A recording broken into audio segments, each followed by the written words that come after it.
Queridos, eu tenho visto pessoas dizendo, pastores afirmando, que Jesus era um ativista de esquerda. Só se na Bíblia dele, porque eu não encontro nada disso na Bíblia Sagrada. Segundo, eu vejo muitas pessoas da direita também pegando textos bíblicos para dizer que Jesus é de direita, só se na Bíblia deles, porque na minha Bíblia eu não encontro nenhuma afirmação como esta. Afinal de contas, uns dizem que Jesus é de esquerda, outros dizem que Jesus é de direita. Jesus é o que, afinal? É isso que nós vamos responder aqui nesta manhã, tá? Mas primeiro, para nós podermos entender, eu preciso explicar para você da onde vem o conceito de esquerda e direita. O conceito de esquerda e direita, ele vem da Revolução Francesa de 1789, aonde na Revolução tinha dois grupos, girondinos e jacobinos. Os girondinos eram aqueles que queriam conversar com o rei, queriam chamar o rei para a conversa, queriam manter algumas coisas que estavam certas no governo, mas queriam mudanças em outras áreas. Eles queriam dialogar com a autoridade. Os jacobinos eram os extremistas, aqueles que diziam: não há conversa com o rei, e nós não queremos absolutamente nada do que existe hoje. É terra arrasada, nada presta. E eles queriam a morte do rei. E esse grupo teve mais força, mais voz dada pelo povo. E esse povo, então, esses jacobinos, eles fazem ali a queda da Bastilha, tomam a França, começam a sua revolução, fazem a sua constituinte, e dentro disso eles decapitam o rei da França. E não apenas o rei da França, um governo que nasceu para ser teoricamente um governo muito melhor do que o atual, porque o atual era injusto.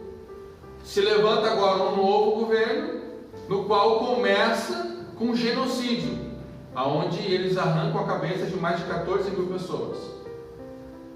Só para vocês terem uma ideia. Aí, dentro dessa assembleia que eles fizeram, por uma questão de organização visual, para aquele que estava dirigindo a reunião, ele pediu: quem é dos jacobinos fique à esquerda, quem é dos girondinos fique à direita.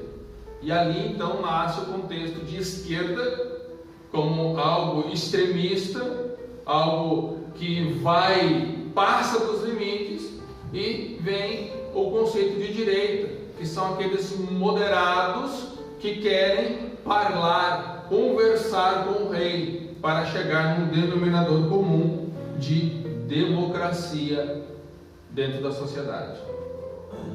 Tá? Assim surge então o conceito de esquerda e de direita. Queridos, o que a Bíblia nos instrui acerca dos nossos governantes? 1 Pedro capítulo 2 e versículo 17, ela diz: honre o rei. Não é eu que estou dizendo isso, é a Bíblia.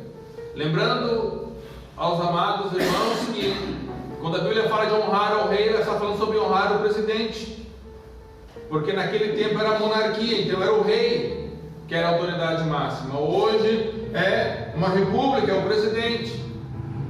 Então a Bíblia nos orienta a honrar os nossos governantes. Honre o rei, tá? E aí nós vamos ver até mesmo Jesus em Mateus capítulo 5 e versículo 44 dizendo: orai até por aqueles que vos perseguem. O que a Bíblia diz sobre a posição do cristão em relação aos seus governantes? Romanos capítulo 13, versículo 1: sejam submissos às autoridades constituídas. Submissão. Você tem que respeitar as autoridades constituídas. Isso é Bíblia. Por que no começo eu falei sobre os hereges, que que têm se levantado, porque eles têm deixado de ler a Bíblia para trazer a sua interpretação pessoal. E aí eles estão fugindo de uma regra clássica da hermenêutica, que é a arte de interpretação da Bíblia. A Bíblia não pode ser interpretada, a Bíblia se interpreta por si mesma.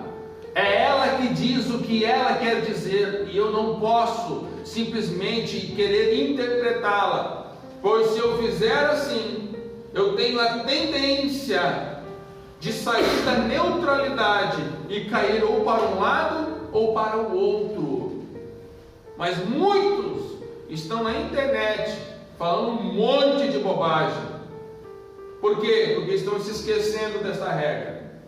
Entretanto, nós aqui optamos em seguir a interpretação da própria Bíblia. Então, por isso, vamos trazer sempre a Bíblia como, aquilo que nós temos como orientação.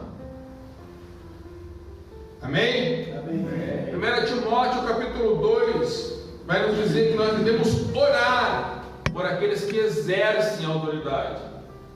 Note que o texto bíblico ele não diz que se você gosta da autoridade você deve orar por ela. O texto bíblico diz que você deve orar por aqueles que exercem a autoridade. Está exercendo autoridade?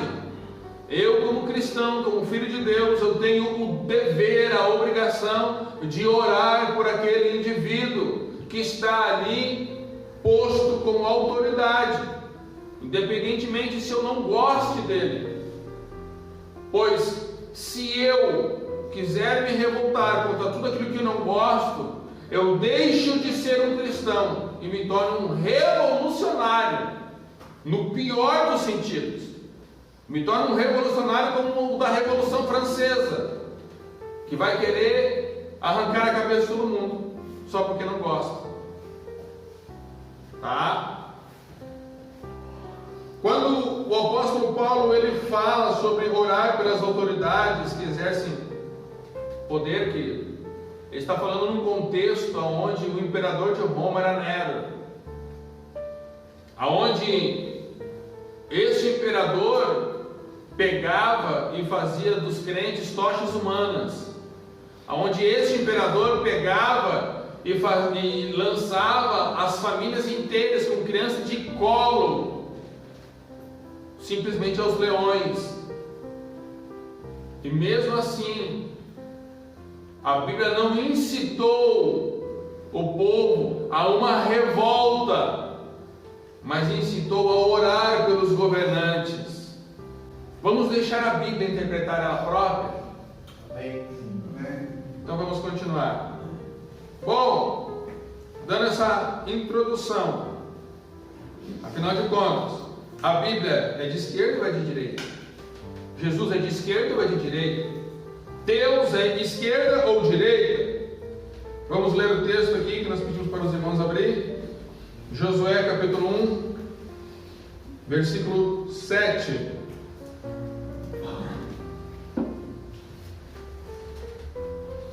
Tão somente ser forte e corajoso, para teres o cuidado de fazer segundo toda a lei que meu servo Moisés te ordenou.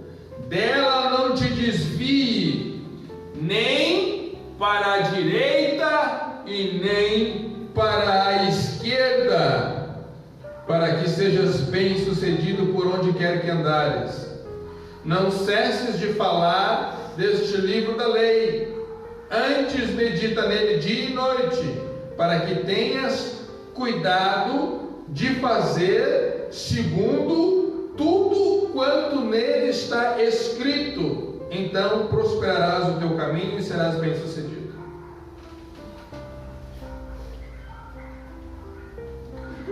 Nós temos visto até aqui que a Bíblia me diz: me instrui para me honrar o rei, me submeter a autoridades e a orar por toda autoridade estabelecida, independente se ela é de esquerda ou de direita. E aí o texto que nós lemos desvie nem para a direita e nem para a esquerda, mas observa e medita em tudo quanto está escrito, para que tu cumpra o que está escrito. Ou seja, o cristão não é de direita e não é de esquerda. O cristão é de Bíblia. Amém. Ele é daquilo que vem do alto. Ok? Vamos prosseguir. Pastor, então o senhor está querendo dizer que nós não somos nem de direita nem de esquerda? O que Jesus era? Vamos para a Bíblia. Existia um movimento revolucionário na época de Jesus chamado os Zelotes. E eles queriam se revoltar contra Roma, queriam tomar o poder. É quase uma revolução francesa. Em algum momento Jesus procurou os Zelotes para conversar com eles? Não. Em nenhum momento na Bíblia Sagrada nós encontramos Jesus conversando com os Zelotes, se preocupando em dialogar com eles. Mateus capítulo 22, e versículo 21, nós vamos ver Jesus dizendo aquela célebre frase: dai a César o que é de César. Nós não vemos Jesus se posicionando a favor de César, e nós não vemos Jesus se posicionando a favor dos Zelotes. Nós não vemos Jesus tomando partido, tomando uma posição em relação a isto. Nós vemos Jesus, na verdade, dizendo: olha, tu tem que orar por aquele que te persegue, por aquele que te oprime. É tua obrigação como cristão fazer isso, porque se você apenas ora por aqueles que te fazem bem, o que demais vocês fazem? Até aqueles que são maus fazem o mesmo. É como se Jesus estivesse dizendo: se vocês fazem a mesma coisa que o mal, vocês são do bem? Se vocês fazem a mesma coisa que os da terra, vocês são do alto? Queridos, uma das coisas que pegava e deixava as pessoas indignadas com Jesus era que ele era pacato nesse aspecto. Jesus não tomava partido. Jesus, ele pegava e ele ficava no seu propósito. Sabe por quê? Porque nós temos que entender uma coisa: Jesus, ele é para todos. E quando nós tomamos o partido dizendo que a direita é melhor ou que a esquerda é pior, é como se nós, como representantes de Deus, estivéssemos dizendo: Deus não se preocupa com o A e tal, ou não se preocupa com o B, sendo que Deus é de todos.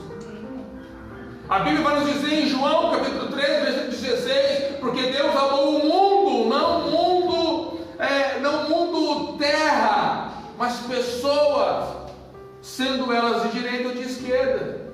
Então, quando nós tomamos um partido para dizer que Deus não ama o de esquerda ou não ama o de direita, nós não estamos sendo bíblicos.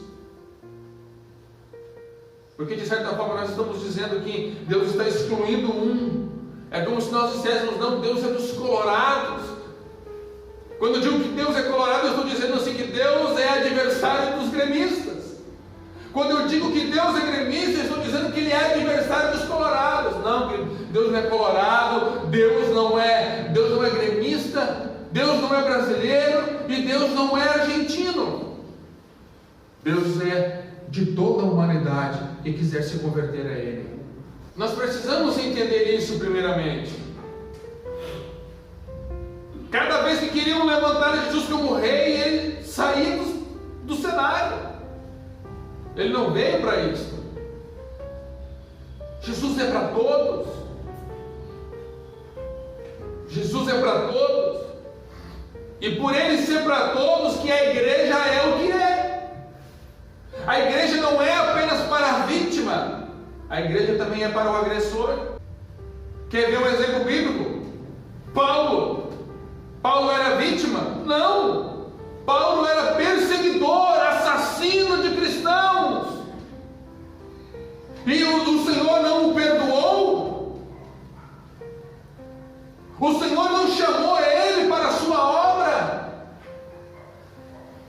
Então perceba, se o Senhor tivesse pegado e falado, não, eu sou apenas a favor das vítimas, ele teria distanciado Paulo, e nós não teríamos boa parte do Novo Testamento hoje. Então perceba como Deus é para todos. Deus é para todos. E é por isso que a igreja é conhecida como o lugar dos ex-bandido, ex-traficante, ex-picareta. Por quê? Porque pessoas que viveram uma vida completamente perversa têm em Jesus a oportunidade de arrependimento e perdão, para aí então, se encontrando com o Senhor, possam se transformar para o caráter que há em Cristo, em parecidos com Jesus, em pequenos cristãos. Então, se eu como igreja afirmar que Deus é de um lado, eu estou dizendo que Deus não é do outro. E eu estaria fazendo com isso que Jesus rejeitasse um lado. E Jesus não rejeita. O céu é feito para todos. Embora a gente saiba pela Bíblia Sagrada que nem todos entrarão. Que só vai entrar aquele que anda pelo caminho estreito. Então, respondendo à pergunta de muitos, Jesus é de esquerda ou é de direita? Aqueles que falarem que ele é de esquerda, eu os chamo de herege. E aqueles que falarem que ele é de direita, eu também tenho que chamar eles de herege. Porque na Bíblia eu encontro um Jesus de centro. E não de centro no pejorativo centrão, como se tem chamado hoje. Aqueles que ficam em cima do muro. Não. Jesus ele é de centro por um fato muito simples. Jesus ele quer a todos. Jesus quer perdoar a todos. Jesus quer salvar a todos. Jesus ama a todos. E portanto ele não escolhe estar de um lado. Ele está no centro, chamando a todos para se arrependerem, porque o reino é para todos. Quando nós falamos, eu tenho visto pessoas dizendo assim, não, ele é de esquerda porque ele disse que os pobres herdarão o reino. Querido, deixa de ser herege. Deixa de ser herege. Se tu faz uma afirmação dessa, tu estás dizendo que Jesus então não vai salvar ninguém que seja rico. Olha a bobagem que alguns pastores estão dizendo. Não, Jesus era ativista de esquerda porque ele disse que o reino era dos pobres, pobres de espírito. Vai estudar a Bíblia. Jesus ele não é de classe social, querido. Ele não é de pobres. Ele não é de ricos. Ele não é de classe média. Jesus não veio resolver o problema de classe social de ninguém. Jesus veio resolver o problema do pecado na vida do homem.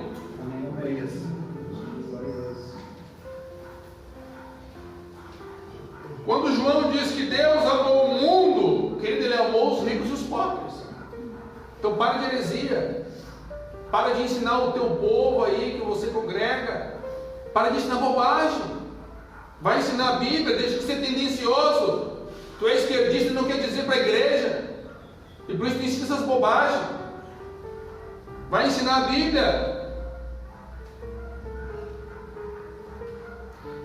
Aí alguns estão usando o texto de Eclesiastes 10, 2, dizendo que o sábio se inclina para a direita, querido, e o tolo vai para a esquerda. Amado, quando Salomão escreve isso, é mais de 2000 anos antes da Revolução Francesa, que é onde nasce o conceito de direita e esquerda. Ou seja, não tem nada a ver esse texto com o conceito que nós temos hoje de direita e esquerda. Então eu não posso usar este texto para trazer isso, dizendo isso, afirmando isso, que Jesus traz como sábio aquele que se inclina para a direita. É interessante nós olharmos para a história, porque Lucas capítulo 24, versículo 21, nós vamos ver os discípulos a caminho de Emaús. E quando Jesus ele aparece, olha o que eles eles dizem: nós esperávamos que fosse ele que remisse a Israel. Os judeus esperavam que Jesus ia resolver o problema político deles, que Jesus ele ia mandar os romanos embora, ia se assentar no trono e ia politicamente resolver o problema. Nós esperávamos que fosse ele que fosse remir a Israel. Só que quando João Batista olha Jesus entrando no cenário bíblico, o que ele diz? Eis o Cordeiro de Deus que tira Roma de Israel. Eis o Cordeiro de Deus que tira o pecado do mundo. A intenção de Jesus Cristo, o objetivo de Jesus, tirar o pecado do mundo. Então parem de ficar botando Jesus na esquerda ou na direita. Jesus mesmo afirmou para Pilatos, João 18,36: o meu reino não é daqui. Se fosse daqui, seria diferente. Não é daqui. Por isso que aqui nós temos injustiça, querido. Esse aqui não é o reino de Deus. Esse reino aqui não é de Deus. É por isso que tem tanta coisa ruim nessa terra, porque esse aqui não é o reino de Deus. Se fosse, não seria assim. O reino de Jesus não é daqui. Então, querido, no tocante ao Estado, Jesus sempre foi de centro. No tocante ao Estado, Jesus nunca se revoltou, nunca incitou, nunca fez nenhum ensinamento ou atitude que fosse de revolução contra o Estado. Ele sempre foi de centro. Embora muitas vezes não concordasse, e isso fica claro quando vão cobrar impostos. Ele pergunta: Pedro, tu acha que é justo cobrar dos filhos? Quando Jesus faz essa pergunta, ele está dizendo: olha, não acho que está correto isso, mas nós vamos pagar. Mesmo ele não achando que estava correto, ele não deixou de pagar, ele pagou. Então, no tocante a Estado, Jesus sempre foi de centro. Conseguiu entender até aqui? Ok. Mas no tocante ao sistema, Jesus sempre foi de oposição. Agora cafundia a tua cabeça, né? Estado fala de presidente, fala de o governador, fala, né, daquele que está sob a autoridade. Jesus nunca promoveu revolução contra o Estado. Ele foi condenado por isso, porque essa era a condenação de morte de cruz. Alguém que incita contra o Estado. E é exatamente essa acusação que chegam e falam para Pilatos. Ele tem incitado o povo da Judéia até aqui a não pagar tributos a Roma, a não isso, a não aquilo. Mas na verdade Jesus, no tocante ao Estado, sempre foi de centro, nunca se posicionou direita ou esquerda. Agora, ao sistema, a forma que as coisas, né, funcionam, a forma como as coisas andam, esse sistema de corrupção, o sistema de mentira, o sistema de hipocrisia, o sistema de falsidade, o sistema de abuso de poder, Jesus sempre foi de oposição. Não à toa ele entra lá com azorrague e dá relhado em todo mundo.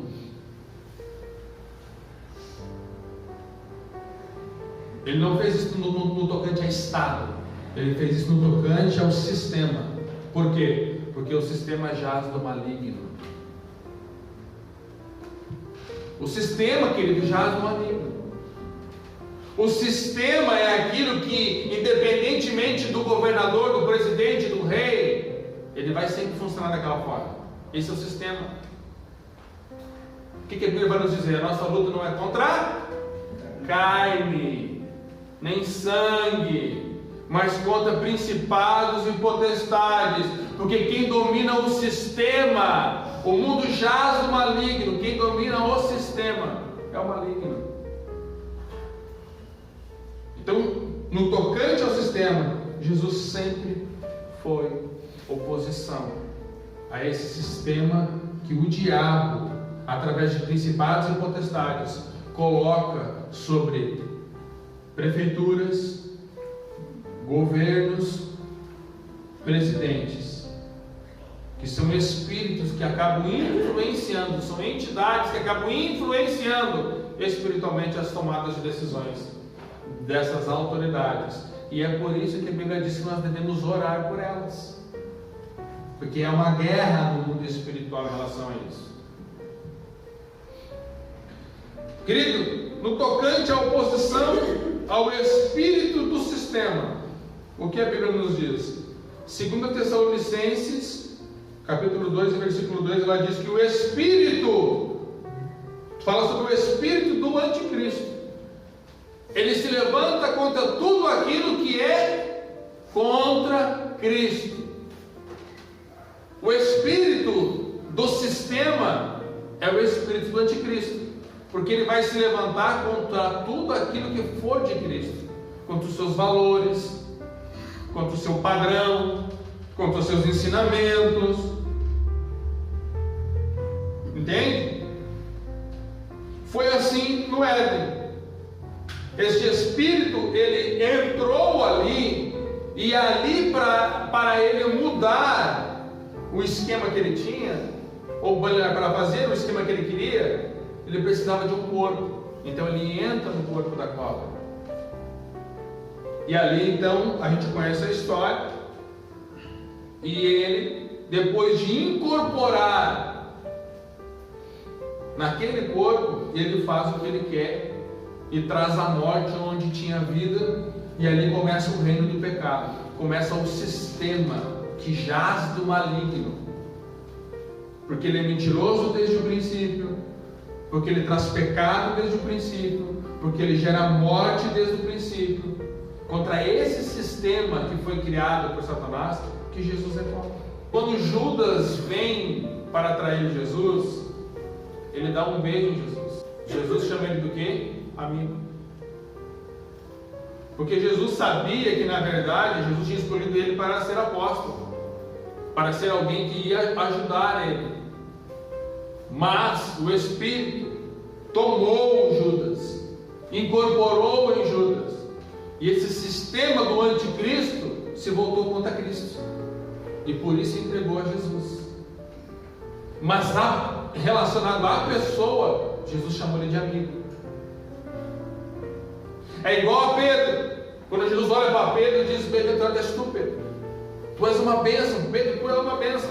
Mas quando ele percebe que o espírito do sistema, o espírito do anticristo, que se levanta contra todo o propósito de Cristo, incorpora em Pedro ali: não, mestre, não te faças mal, para trás de mim, Satanás.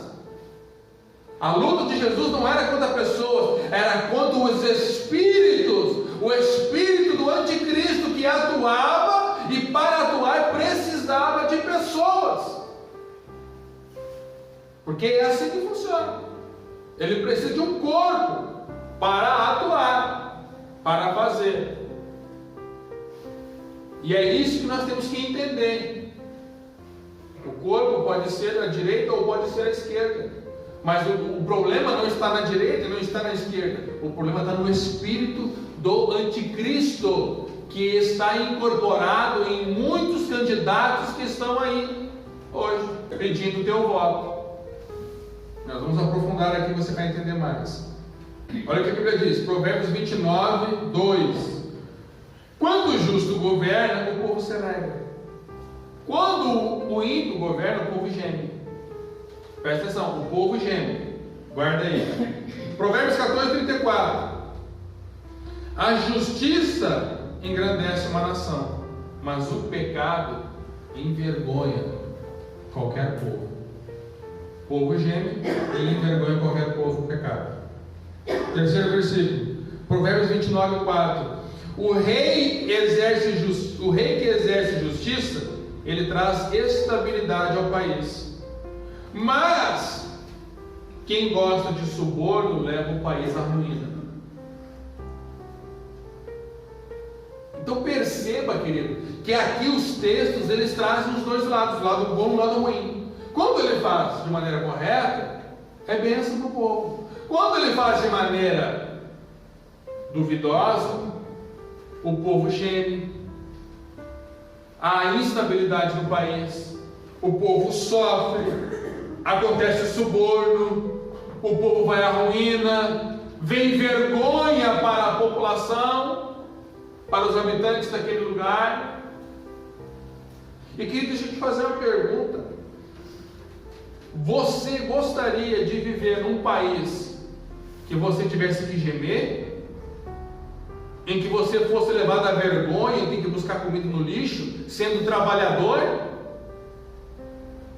Em que você tivesse que ver o suborno, os escândalos de corrupção levando financeiramente o país à ruína, enquanto você não tem nada? Você gostaria de viver nesse país, sim ou não?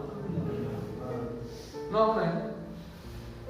Então você gostaria de viver num país onde o povo se alegra, onde a nação cresce, engrandece e onde há uma estabilidade, sim? Ok. Mas para nós vivermos isso, nós precisamos analisar as coisas primeiramente. Vamos olhar as características. Jesus diz para nós olhar os frutos, não é? Então vamos analisar os frutos. Já que nós não podemos olhar nesse âmbito, né, de esquerda e direita, vamos olhar para a questão de frutos. Porque se nós analisarmos frutos, nós vamos ver coisas boas. Nós vamos errar muito menos. Então vamos analisar os frutos. Povo que geme, povo que tem passado vergonha, e povo que por causa do suborno foi à ruína. Vou citar aqui alguns países. Argentina. 40% de toda a população da Argentina está buscando comida em lata de lixo. 10% de toda a população da Argentina hoje saiu de suas casas por não ter condição e estão montando lonas, barraquinhas de lonas pretas nas praças, como se fossem, né, os da Cracolândia lá, trabalhadores fazendo isso. Ou seja, nós temos 50% de todo um país que está vivendo hoje na linha da miséria. Por quê? Porque eles escolheram mal, eles escolheram errado. Eles foram para o governo aonde levou o povo a gemer, aonde trouxe vergonha para as pessoas. Porque vai ser que não é vergonhoso um pai de família ter que buscar comida no lixo para sua família. Ele é trabalhador e ele tem que buscar comida no lixo para sua família. 50% da população está assim. Tudo isso por quê? Porque o suborno leva o país à ruína. É a Bíblia que diz isso. Vamos olhar para outro país? Nicarágua. Na Nicarágua, querido, aquele que se diz cristão está sendo perseguido. As igrejas estão sendo fechadas. Tudo que é relacionado a cristianismo, há perseguição, há morte. O que é isso? O espírito do anticristo, porque ele se levanta contra tudo aquilo que é de Cristo. Então nós temos dois exemplos aqui. Terceiro exemplo, China. Há um espírito do anticristo muito forte na China. Lá, querido, acontecem os famosos quartos da morte, que foi escondido pelo governo, escondido mundialmente. Mas como eu e a pastora Silvana fizemos o curso de missões, nós conhecemos, nós aprendemos e nós vimos aonde tinha uma cultura de um país que era agrícola, e para a agricultura eles queriam filhos homens e não filhas mulheres. E como tinha muita gente, o governo não liberava mais que um filho. Então quando nasciam meninas, eles pegavam as meninas e abandonavam. nas ruas, onde muitas das vezes os cachorros vinham e ficavam comendo a cara das crianças. Quando isso não acontecia, elas eram levadas para orfanatos e o governo não queria ter que alimentar elas. Simplesmente largava num bercinho com uma mamadeira do lado. Se tu conseguir mamar, tu vai sobreviver, senão tu vai morrer. É óbvio que a criança não conseguia mamar. Quartos da morte. China, aonde a igreja é perseguida. Quer outro exemplo? Onde esse tipo de coisa acontece, no povo gemer, onde é o espírito do anticristo? Coreia do Norte. Coreia do Norte? Coreia do Norte. Aonde realmente não pode, de jeito nenhum. Na China ainda se permite ter igrejas, mas as igrejas são do governo. Tem uma câmera dentro da igreja. E se qualquer um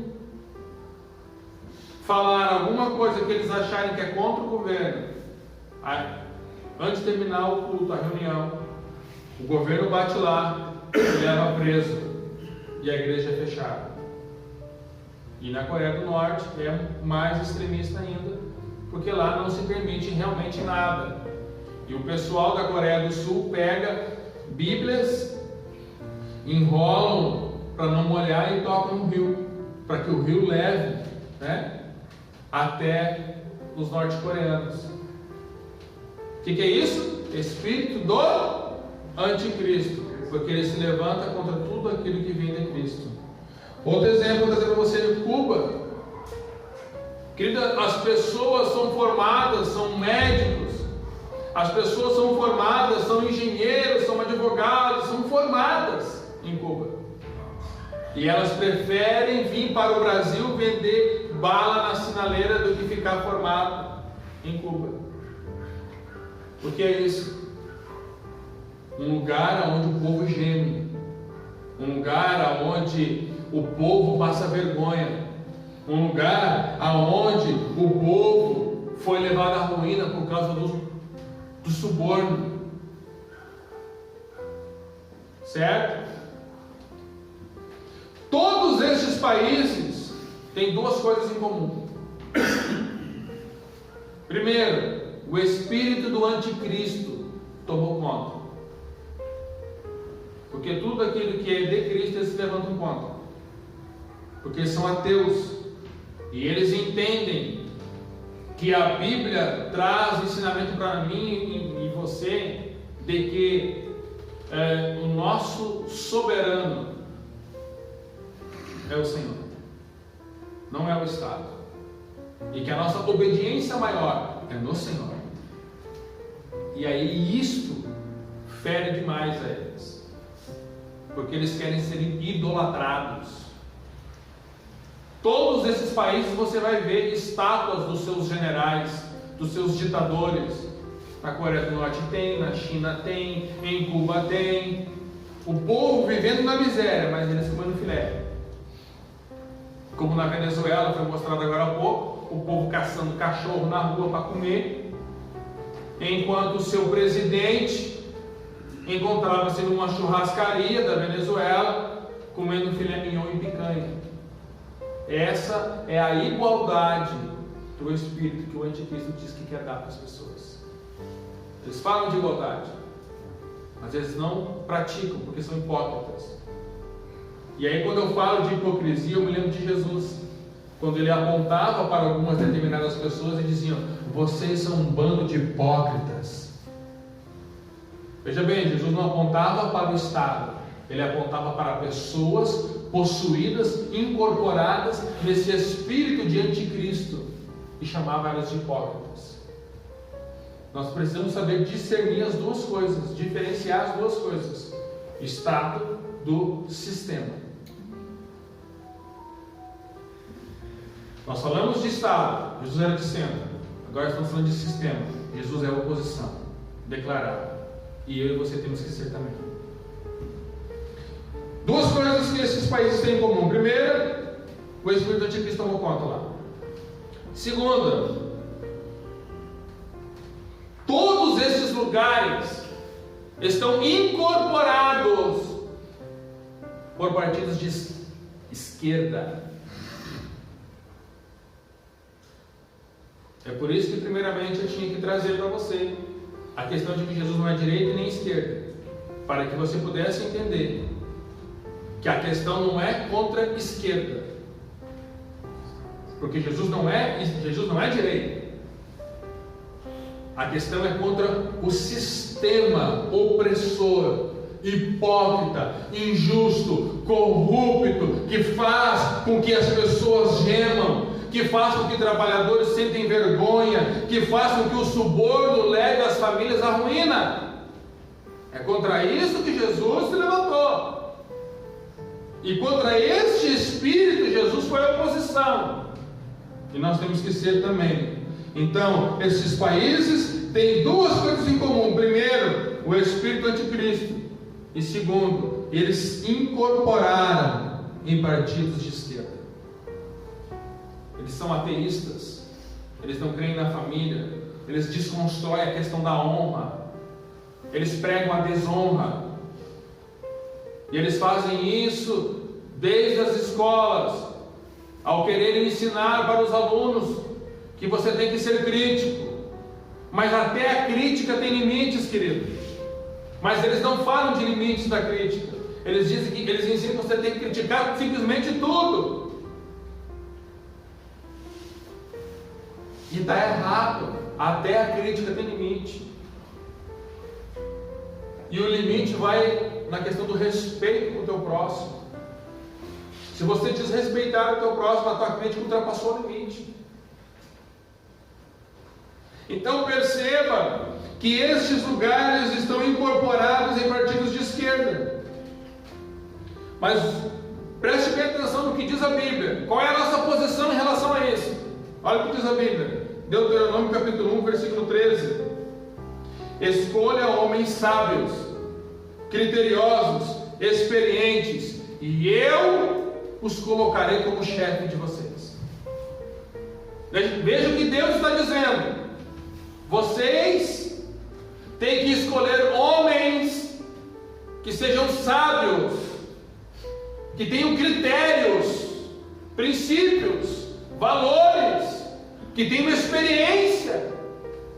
Escolham esses homens e eu colocarei esses homens como chefe de vocês. Querido,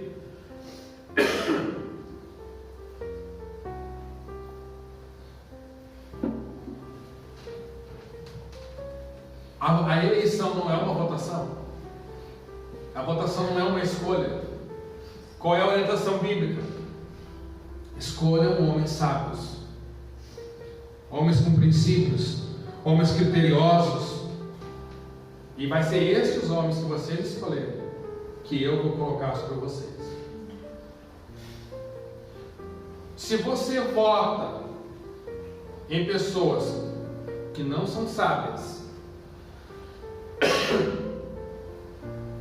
se você vota em pessoas sem princípios, sem critérios, sem valores cristãos, o que você acha que amanhã esta pessoa que você votou vai fazer de lei? Qual é a lei que ela vai fazer? Os irmãos estão entendendo a palavra? Olha a pergunta que Deus faz no Salmo 94, 20.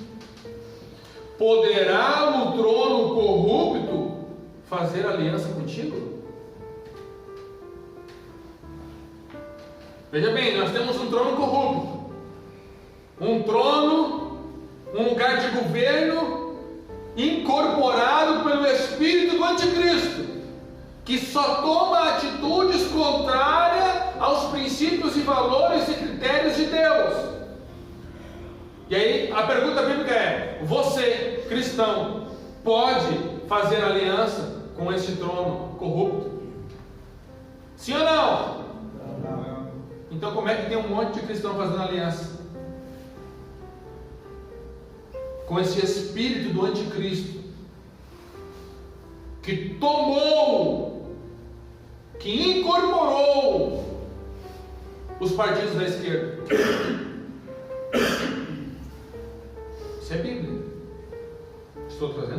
vocês. Estou deixando ela fazer as perguntas.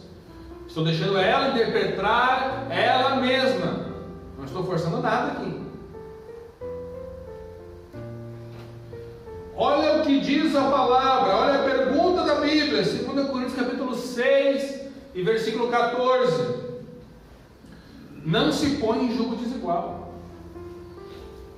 Não há como ter comunhão entre luz. Não há como ter comunhão entre o justo e o injusto, querido. Não há como ter comunhão com o anticristo. Não tem como, amado. Então por que tem cristãos que estão tendo comunhão? Estão dividindo o pão com aqueles que têm o espírito contrário a Cristo, onde seus princípios, seus valores e seus critérios são completamente diferentes da palavra de Deus.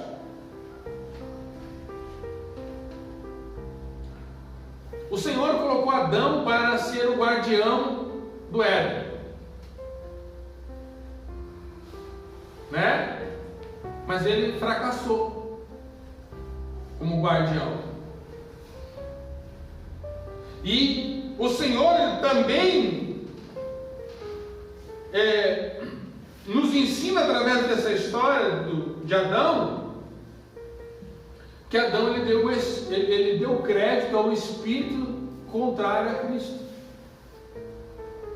Porque ele chega ali sorrateiro, incorporado na cobra, mas o problema não era a cobra, o problema era o espírito que estava na cobra. Ele chega ali e ele diz: olha, não é bem assim como está escrito na Bíblia, não é bem assim como Deus disse. Não, Deus ocultou uma coisa de vocês.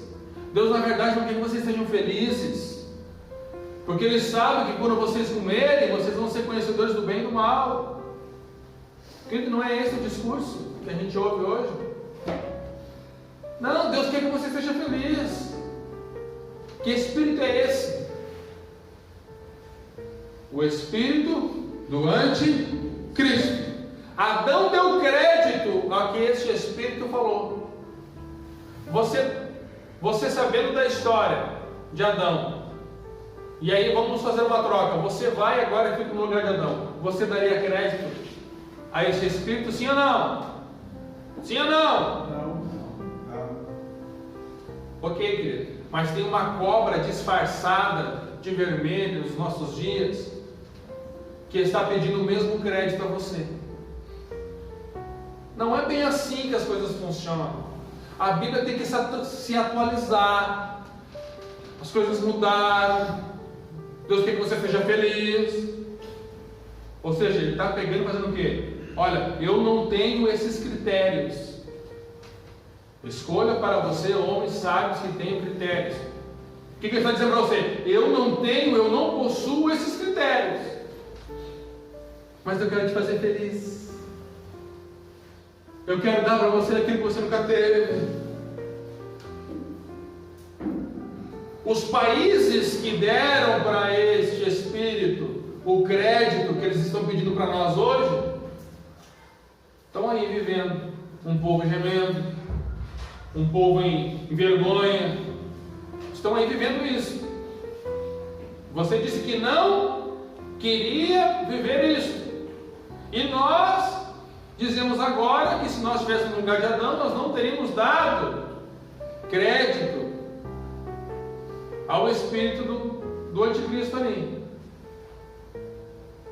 E agora, nas eleições, esses mesmos espíritos estão pedindo crédito. Dá para mim crédito, eu sei fazer. Quando eu olho para a Argentina, eu vejo o que eles sabem fazer.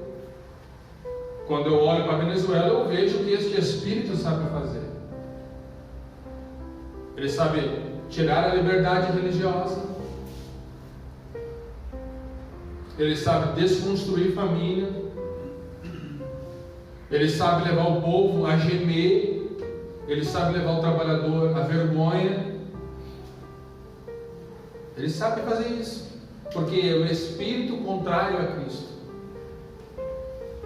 E eu, como Adão, como guardião do lugar em que eu vivo,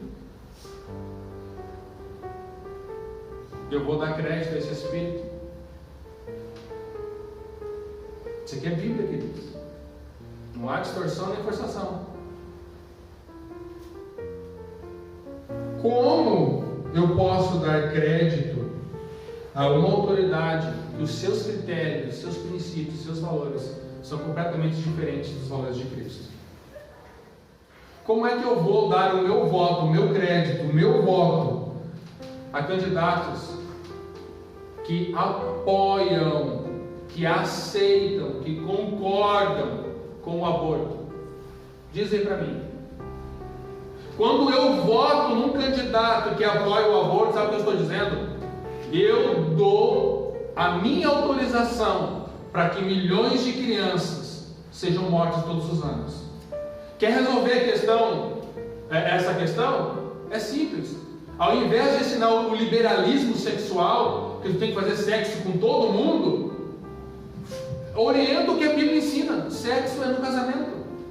Acabou o problema de DST, acabou o problema de aborto, acabou. Mas por que eles não ensinam isso? Porque o espírito do anticristo tem que ensinar tudo aquilo que é contra Cristo. E aí eu, como cristão, eu como guardião da palavra, das escrituras do Senhor, no dia da votação vou lá e voto em alguém que não tem o critério do aborto. Querido, afinal de contas, você é cristão ou você não é cristão? Você, cristão, votaria na pedofilia? Daria o teu voto a uma pessoa que pega uma criança e faz mal com ela? Um projeto de um desses candidatos, gente, não vou falar o nome do partido aqui, né? Mas é de esquerda. Pasmem-se vocês. Por isso que eu digo, o espírito do anticristo tomou conta da esquerda. Este projeto, que foi levantado pelo deputado federal Orlando Silva, ele é a lei do casamento por consanguinidade. Que lei é essa? É a lei que permite a pedofilia. Porque é a lei que diz que uma pessoa pode casar, que o pai pode casar com a filha, que o pai pode casar com o filho, que pode haver tudo isso daí. Isso é o quê? Nada mais é do que a liberação da pedofilia. Proposta, colocada em votação, e graças a Deus não foi aprovada. Amém. Por um candidato de esquerda, que muito crente, que se diz cristão, votou. Aí eu pergunto, você é crente? Aonde estão os pastores que não ensinam a Bíblia? Aonde estão os pastores que ensinam que tu tem que votar em candidatos que são completamente contrários aos ensinamentos bíblicos? Aí eu digo, né? Isso não é pastor. Isso para mim é um herege. Para mim não vale a boia que come uma pessoa dessa. Vamos lá. Você, cristão, votaria em uma mulher ser espancada no feminicídio? Você votaria nisso? Não? Pois é. Mas estes candidatos defendem o espancador. Libera ele, não deixa ele preso, coitadinho, é vítima da sociedade. Querido, deixa ele pagar o que ele fez. Bota ele preso lá. E o Deus do amor, não te preocupa, a igreja prega nos presídios. Não te preocupa. Deus do amor vai lá no presídio falar para ele sobre arrependimento, ele vai se arrepender, vai aceitar Jesus, vai mudar de vida, e aí ele vai voltar socializado, mas deixa ele pagar por ele fez. Mas esses candidatos apoiam isso. Você votaria em alguém que é um estuprador? Que apoia o estuprador? Que defende o estuprador? Como cristão, você votaria nesse tipo de pessoa? Pois esses candidatos defendem a liberação dessas pessoas porque são vítimas da sociedade. Vou continuar aqui. Você votaria em candidatos que são contra a propriedade privada? Candidatos que querem pegar e trazer como lei, por exemplo, tu tem um quarto sobrando na tua casa, tu tem que pegar esse quarto que está sobrando, e por lei o governo vai mandar uma pessoa que tu não conhece, que tu não sabe a ficha dela, não sabe onde é que veio, para ficar nesse teu quarto que está sobrando, porque tu tem um quarto sobrando aí. Ah, mas é minha propriedade privada. Não, não é mais, agora é do Estado. Por que acabou essa invasão do MST aí nas fazendas? Porque agora não pode mais ter propriedade privada. Agora eles têm armas para se defender quando eles entravam lá. E pasmem-se, que foi nesse governo aqui agora em 2020 que o Brasil aumentou tanto a sua produção agrícola, que hoje o Brasil é considerado o país número 1 em alimento. Hoje o Brasil, glória a Deus, a safra de alimentos do Brasil corresponde a alimentar cerca de 1 bilhão de pessoas. Mas antes essa gente invadia as terras dos agricultores, queimavam tudo, estragavam tudo. Por quê? Simplesmente porque eles não fazem nada, não tem nada a fazer. Você votaria em candidatos que estão, na verdade, fazendo com isso, te retirando alimentos da boca de pessoas? Mas tem crente que vota nessa gente.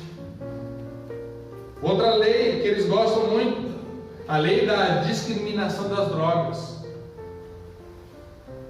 O que é a lei da discriminação das drogas? É que a droga não seja mais crime. Ele quer ver todo mundo drogado, todo mundo doidão, todo mundo louco. Porque aí ninguém pensa mesmo, né? Quanto mais louco, quanto mais viciado, ninguém pensa. E aí é mais fácil deles ganhar as eleições.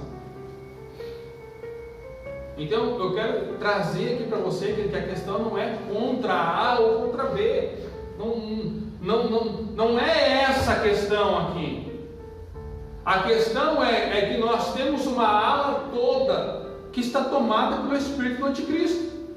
E que todas as pautas dele são contrárias à Bíblia. E como eu, como um cristão, posso votar numa gente que é completamente sem critério? Onde esses critérios eles não têm. O que eles promovem? A desconstrução da família, a desconstrução do modelo familiar. O que essa gente promove? A anulação da igreja na sociedade, porque eles são ateus. O que essa gente promove? Dividir as pessoas. Por que hoje tem tanta conversa de divisão no meio? Porque um reino dividido isso não existe. E o Espírito do Anticristo sabe disso. Então, quanto mais a gente ficar dividindo-se em nós mesmos, com questões que não vão ajudar em nada, eles com isso não se dividem, se apoiam. E aí se erguem ao poder, com a solução para mediar os conflitos que eles mesmos criaram como estratégia para pegar o teu crédito, o teu voto. O que eles gostam de fazer? Trazer que a culpa é da sociedade e não responsabiliza o indivíduo. Se alguém comete uma violência, seja ela no âmbito que for, a culpa é da sociedade. Então, peraí só um pouquinho, querido. E meu livre-arbítrio? Porque se a culpa é da sociedade, a sociedade faz ele trabalhar todos os dias. Mas para ele, a sociedade faz ele cometer crime todos os dias. Não, é uma questão de livre-arbítrio. Você escolhe o que você vai fazer durante o dia. Você escolhe se você vai sair para buscar um emprego. Você escolhe se você vai sair para vender bala de goma. Você escolhe se você vai sair para vender uma rapadura. Ou você escolhe se você vai sair para cometer um crime. Não vem botar a culpa na sociedade. Aí eles trazem o direito, a conversa fiada da igualdade, amado. Não existe igualdade, querido. Não existe igualdade.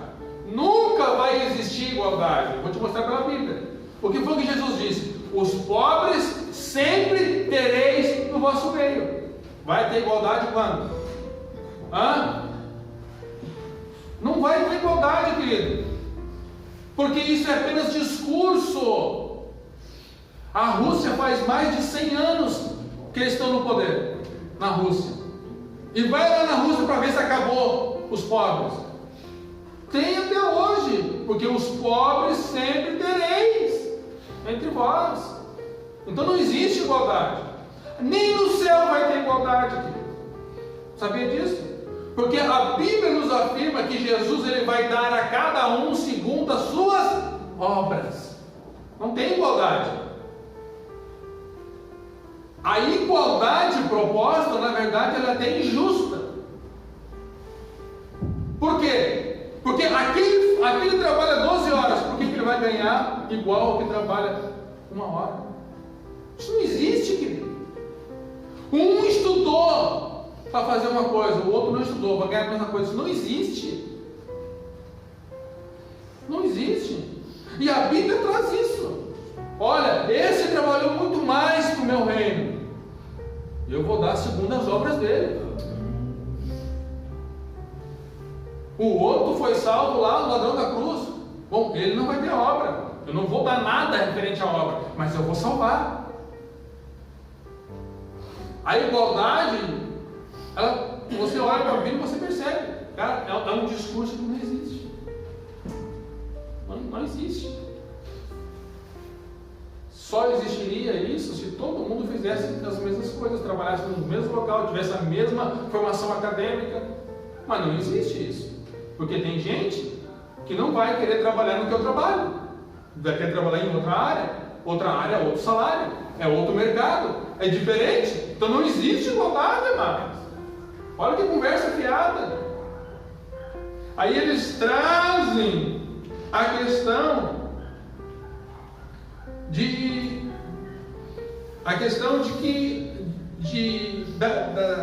tomar de volta a liberdade.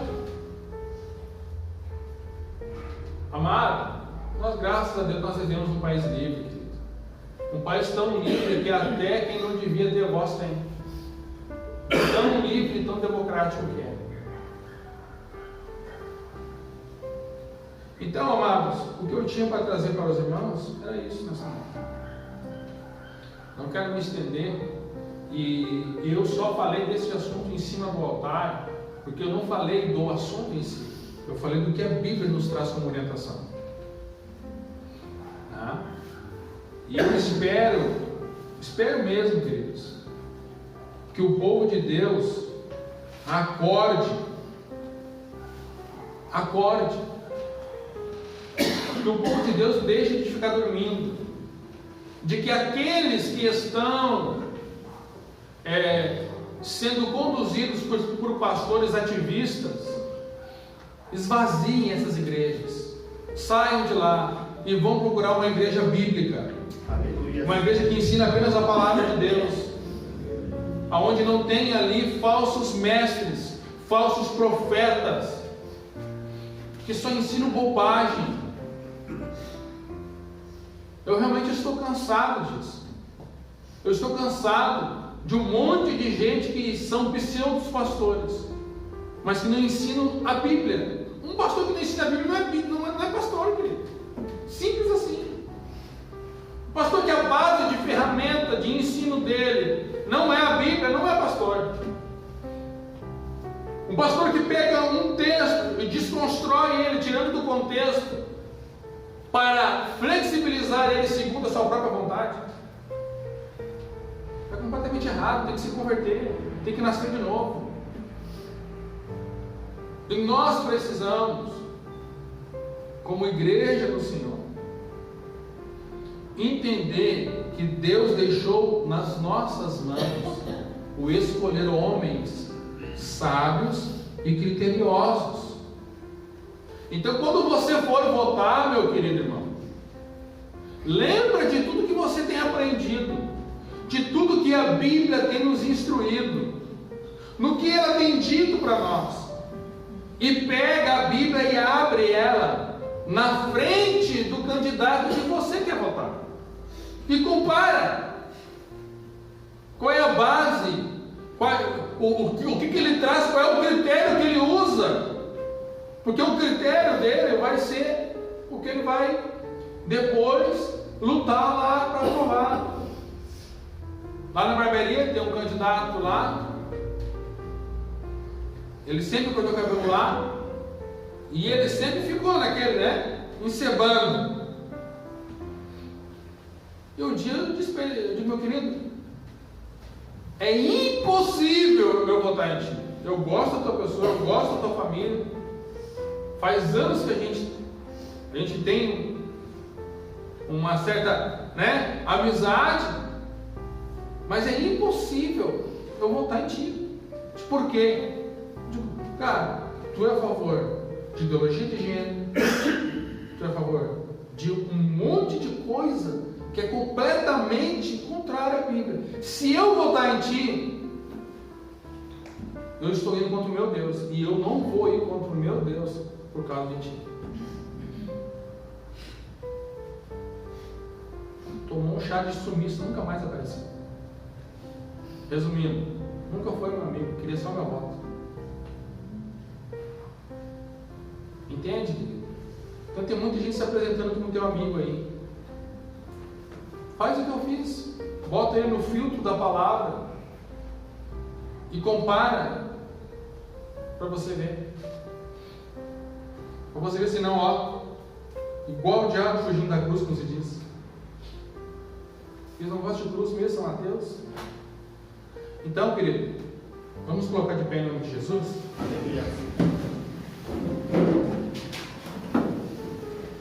Vamos orar pelo nosso país. Eu realmente espero que eu tenha conseguido trazer luz à igreja acerca deste assunto. É um assunto que é muito chato de falar. Tem gente que pensa de um lado, pensa de outro. Não, você não tem que pensar de um lado ou de outro, você tem que pensar no que a Bíblia pensa. Você é crente, você é cristão, você é salvo por Jesus, não pela esquerda nem pela direita. Então você não tem que ficar aí defendendo um ou outro.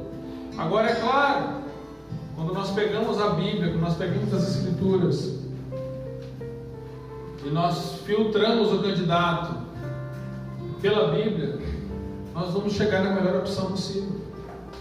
Talvez não vai ser a opção perfeita, porque ela não existe, querido. A opção perfeita seria votar em Jesus, Jesus ser o presidente, mas essa opção ela não existe.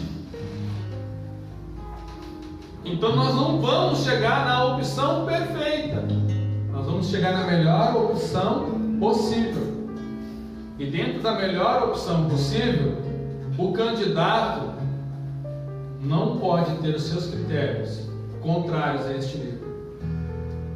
Se você der o teu voto, teu crédito a candidatos que são contrários a este livro, querido, das duas uma. Ou você não nasceu de novo, porque quem não nasceu de novo em Deus não tem compromisso com Deus. Ou você só é um religioso que está dentro da igreja.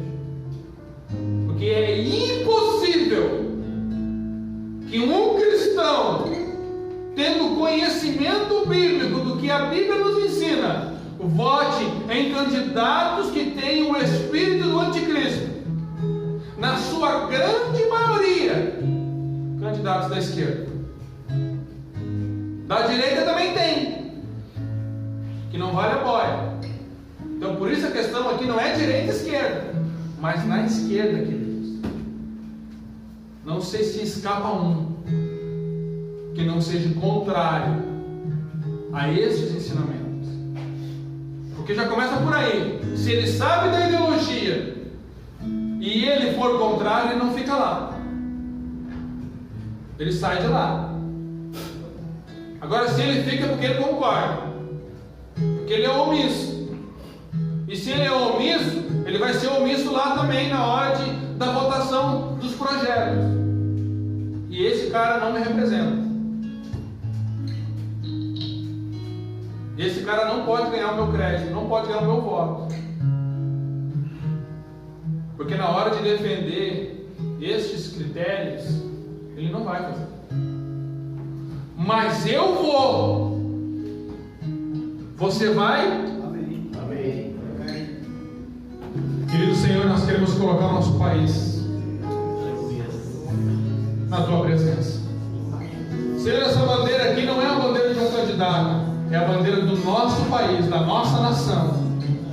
E nós colocamos ela diante de Ti, porque nós não queremos uma nação que o povo gela. Nós não queremos uma nação, Senhor, que viva, Deus, de corrupção, de suborno. Nós não queremos, Senhor, uma nação, Deus amado, onde o trabalhador, Deus amado, seja envergonhado. Nós queremos uma nação que sirva ao Senhor.